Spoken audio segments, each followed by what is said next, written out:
à 5. Rapidement, allons-y. Le livre de 1 Jean, à partir du chapitre 2, verset 28. Oui. Nous lisons la parole de Dieu. Et maintenant, petit enfant, demeurez en lui, afin que lorsqu'il apparaîtra, nous ayons de l'assurance, et qu'à son avènement, nous ne soyons pas confus et éloignés de lui. Que tout le monde se tient debout. Je vois des gens qui sont assis. Et maintenant, petit enfant, demeurez en lui, afin que lorsqu'il paraîtra, nous ayons de l'assurance et qu'à son avènement, nous ne soyons pas confus et éloignés de lui.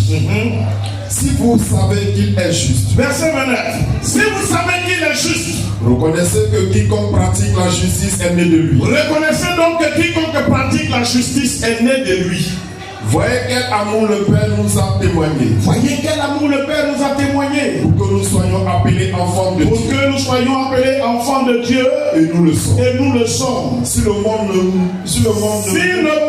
nous connaît pas, c'est qu'il ne l'a pas. C'est parce que le monde ne l'a pas connu. Bien-aimés, nous sommes maintenant enfants de Dieu. Nous sommes maintenant enfants de Dieu. Ce que nous serons n'a pas encore été manifesté. Mais nous savons que lorsque cela sera manifesté, nous serons semblables à lui, parce que nous le verrons tel qu'il est.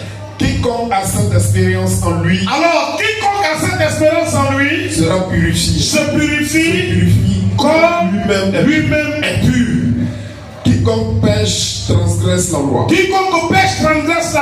Et le péché est la transgression de la loi. Or vous le savez. Verset 5. Or vous le savez. Jésus-Christ, le Fils de Dieu, a apparu pour ôter les péchés. Et il n'y a point en lui de péché. Au nom de Jésus. Amen. Assieds-toi en acclamant la parole de Dieu. Le thème ce matin de mon message est intitulé Soyons chrétiens pour Christ et non pas chrétiens du monde. C'est différent.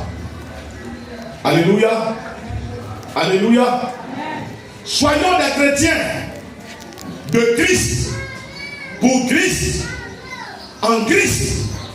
Ne soyons pas des chrétiens pour le monde ou selon le monde. Qui t'a mis au monde? Comme on le dit, qui t'a né? À partir de l'église de Jésus, tu fais partie de l'église du monde. Alléluia. Tu fais partie de l'église du monde. Il y a un texte sur la terre qui démontre la paternité d'un enfant de façon indiscutable. Comment on appelle le texte? Texte comment? Indiscutable. Tu peux nier l'enfant comment? Quand on fait le test, si ton sang est dans le sang de l'enfant, on dit c'est ton enfant. Oui ou non? Sang. Qui est dans ton sang? Ton sang vient de qui? Parce que si c'est de lui, alors il est juste, il n'est pas injuste. Est-ce qu'on s'entend bien? Si c'est de lui, il est juste, il n'est pas injuste. Alors, si ton Dieu, je vais dire Jésus-Christ, est celui dont le sang glorieux coule en toi, pratique la justice comme lui-même, il est juste. Sois juste, sois honnête, sois saint. Pas plaire au monde. Tout chrétien qui veut plaire au monde, déplaire à Dieu. Dans le livre de 1 Jean, chapitre 3, je crois bien, il dit celui qui est ami du monde est ennemi de Dieu.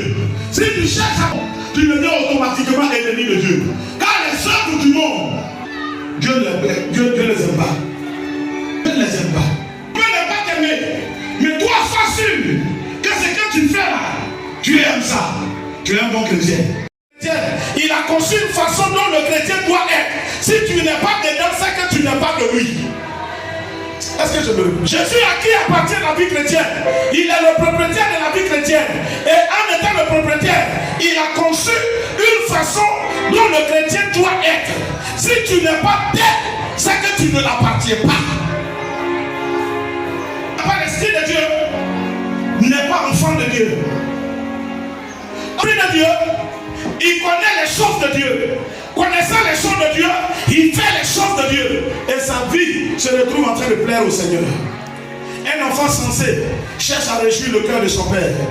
C'est ça qui fait l'enfant qui réussit d'ailleurs. L'enfant qui est censé, il vit dans l'esprit de réjouir son père.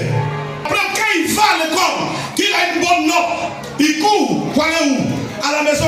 Papa, j'ai eu faim. J'ai faim. Papa, j'ai eu 18. Comme si c'est pour le père qui va à l'école. Il va à l'école pour lui. Mais il ne peut pas réussir sans, n'est-ce pas, être motivé par la soif de plaire à son père. Le désir de plaire à son père. Le désir de satisfaire son père. Le désir, n'est-ce pas, de réjouir le cœur de son père motive l'enfant à travailler. Et à la grande surprise de l'enfant devient meilleur. C'est vrai, le jour il va raconter son histoire. Il va te dire, j'étais premier en classe.